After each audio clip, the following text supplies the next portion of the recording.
Hey guys, I got a new video for you today, and this is going to be a look on at a new Spyderco knife that I just picked up. Like a lot of my most recent videos regarding knives, I haven't really seen a lot of reviews on this particular knife. And the reason why I like making these videos is because since there aren't that many videos on them out there, I figured a lot of people really want to see what the knife looks like, or maybe my take on it. And I like picking these up, and just so I have that available for you guys. So I hope you appreciate that and enjoy that. Obviously, as you can see by the title, this is the Spyderco Ulize, and I hope I'm saying that right. And this is obviously your standard Spyderco box. So let me go ahead and open this up, and I'll show you what the knife is all about. Okay, there it is.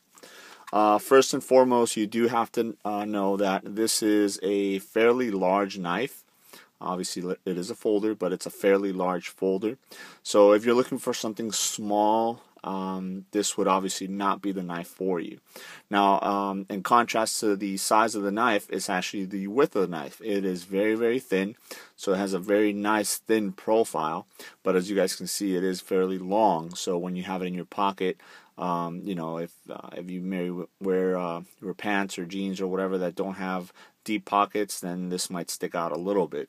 Also, with the positioning of the clip itself, it's not a low riding clip, so as you guys can see, you get about 3/4 of an inch of the actual knife sticking out from the pocket in the position that it's at now. So a little bit of background on this particular knife. The knife was actually designed more for police officers, and if you guys see it, you can see the contour of the handles. It almost resembles the Spyderco Police. Now, the Spyderco Police is a model that I've always had my eye on, and I've wanted to pick it up, but for one reason or another, I just never got to. So when I saw that this one came out and it was very reminiscent of it, I definitely wanted to go ahead and jump on and pick it up. Now, this is, depending on where you purchase it, it's right around the $150 mark. So, just keep that in mind as you're making your decision whether or not to purchase this. The knife comes with black G10 scales or handles. Pretty grippy. It's your standard Spyderco G10 handles that you see in a lot of their different models. So just for everyday use, it's got enough grip and enough texture that the knife is going to sit really nice in your hands. It does have a black Hourglass pocket clip, and this one is reversible, tip up, tip down, left or right hand carry. The way it comes is right hand tip up, which is the way I personally like it, so that's fine with me. It is a lock back design, and it has a back spacer all the way through on there. It does have stainless steel liners, but they are skeletonized to reduce weight. The knife actually comes in at 4.8 ounces, so for the size of the knife itself, it's got a pretty nice weight to it. Let me go ahead and open it up, and you guys can see what it looks like. Obviously, it's a very interesting blade there. First and foremost, you do have to know that this is a 4.11 inch blade. So it is a fairly large blade, obviously over 4 inches.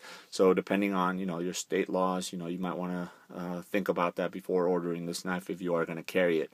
And just initial impressions on the knife itself, it carries very, very nice in the hand. It carries, I'm pretty sure it'll carry very nice in the pocket also because of the slim profile for it. Blade is really nice. It's VG10, and it has this really interesting recurve on the blade, which the specifications say that it will make a good cutter. You do have some jimping right on top on the thumb ramp there, so your thumb locks really nicely in there. Then obviously with the Spyderco, it gives you the ability to open up with left or right hand, so to ambidextrous as far as that goes. This is a hollow grind on the blade, so it's again it's going to give really nice cutting performance for the knife itself. The cutting edge of the blade itself is 3.92 inches. So obviously, you're not going to get the full 4.1 inch cutting, but almost 4 inches as far as the cutting surface goes. Then the overall length of the knife itself is 9.55 inches. And again, I'm reading the information right off of the website where I purchased the knife because it is a fairly new knife. On the blade, obviously, as you guys can see there, you've got the Spyderco logo on there, and then you got the Spyderco VG10. I don't know if that's coming out. And then on the other side, you have the designer of the actual knife, which is Ulrich Hennicke.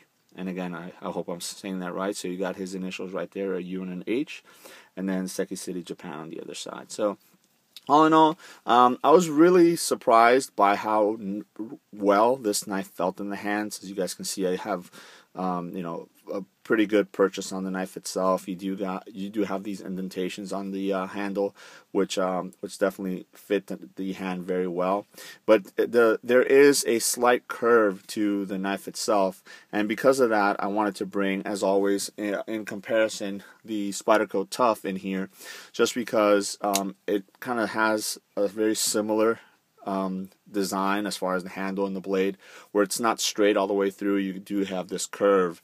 As you guys can see, the Ulize kind of follows that as well. But obviously, when you put them side by side here, you'll see the main difference between the two. Obviously, first in the blade thickness there, and then as well as the thickness in the handle. Obviously, a lot thinner, carries a lot nicer. So also, by way of comparison, I wanted to bring something that's along the same lines as size-wise as the Ulize, but it's something that more people are more accustomed to seeing and whatnot, and that is the Spyderco Military. This is a fully serrated model that I have. Let me move this one out of the way. So for size comparison, so you guys can see, the Military is a little bit larger as far as the handle goes. Handle to blade ratio as far as the Ulize goes. Then side by side here, again, quick comparison on the blades. The blade is a lot thinner on the Ulize than on the Military. Pretty similar as far as the handle goes, but again, this is a liner lock versus the Ulize is a back lock. So it's a little bit stiff, definitely from the factory. So you want to go ahead and maybe work it in and whatnot, but for the most part, like I said, it fits really nice in the hand. I'll definitely be throwing this into my rotation, maybe taking the place of my Voyager XL off and on, depending on what I'm carrying. Like I said before, the pocket clip does not ride that low. That's probably one of two gripes that I would have with the knife. The other one being there is no lanyard hole on the knife itself, so if you did want to put a lanyard on there, definitely more for decorative purposes, because you really don't need it to actually help you with the grip, because depending on how big your hands are, even if you did have fairly large hands, the handle itself can accommodate pretty much any type of hand. So I don't think you would need a lanyard on there, but it always looks nice if you do want to, like I said, for decorative purposes, throw one on there. So besides the the obvious lanyard hole and the depth, I would say, of the pocket clip, I would say I'm pretty impressed with the knife itself. So again, this is the Spyderco Ulize, a new model that's geared towards police officers, but obviously available for anybody that would want to purchase that. And let me know if you guys have any questions. Thank you.